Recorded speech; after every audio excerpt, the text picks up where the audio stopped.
Well, hello, this is Phil Yoakum with Discipline That Reaches and Teaches. And I say again how much I enjoy talking to and working with people I adore, teachers, and what you do every day. There's surveys out that indicate that more and more people are thinking about getting out of teaching. Hope that's wrong. We need more people to be in teaching. And I want to help teachers who want to prosper and to do well in their classrooms. And many times the reasons that they don't is because the students come with so many disparities when it comes to the way that they behave. I want to remind you, though, that 80% of the students are coming compliant, and I want to talk a little bit about some of that today. I have a couple of notes, but I want us to remember this, that discipline isn't what you do when children misbehave. It's what you do so they won't misbehave. That's the idea of the classroom management.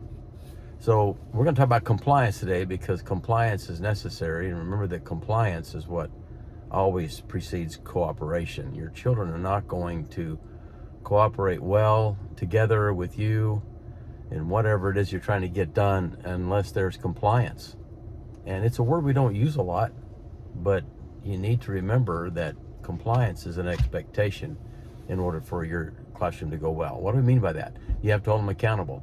You have to expect they're going to comply with you, that they are going to comply with your rules. They need to know what they are, and you need to teach them the routines and have them practice it. We've talked about these things before, but we're now, this particular time, it's November of 2024, and school is well underway, and many times teachers find that once the honeymoon period is over, that there seems to be sometimes a little bit of a fear that your students are going to hate you if you require them to comply with your expectations.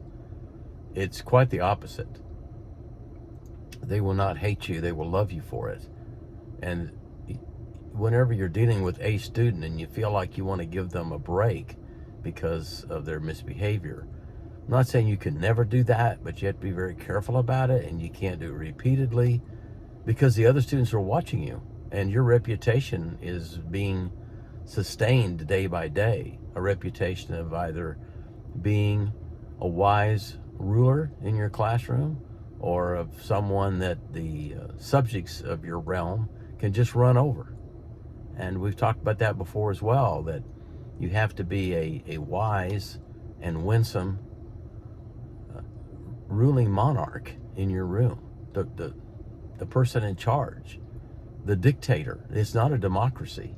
You are in charge, and you need to have the courage to take charge. That's what your students truly, really, really want.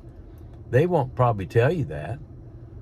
Sometimes they might, but we seem to lack the courage that it takes to be in charge.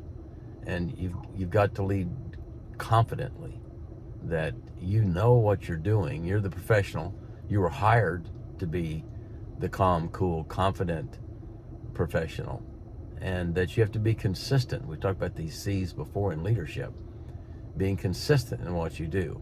So sometimes you have to regroup. We've talked about that before as well, that if necessary, you just say, I haven't done it well, I want to regroup. But you've got to expect them to comply with your rules and expectations. Why would you not want that? If you don't have compliance in your room, I'll bet you have chaos in your room.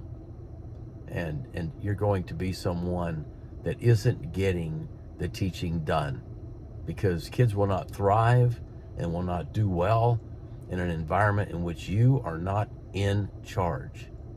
So get in charge, teachers, and stay in charge.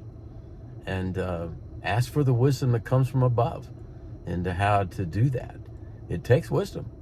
And I hope that you will avail yourselves of all the wisdom that you can muster. And so this is Phil Yoakum with Discipline That Reaches and Teaches, and I'll be back with you again soon. And if you do enjoy these, please hit the like button, and it will help me a lot if you subscribe. I'd like to get to at least 300 subscribers. That's not very many. I see people on YouTube with thousands of subscribers, but I'm just with teachers. It's a smaller niche. So I would appreciate if you would take the time to subscribe. It will help me to keep the channel moving and growing and going on YouTube. Thank you and have a great day.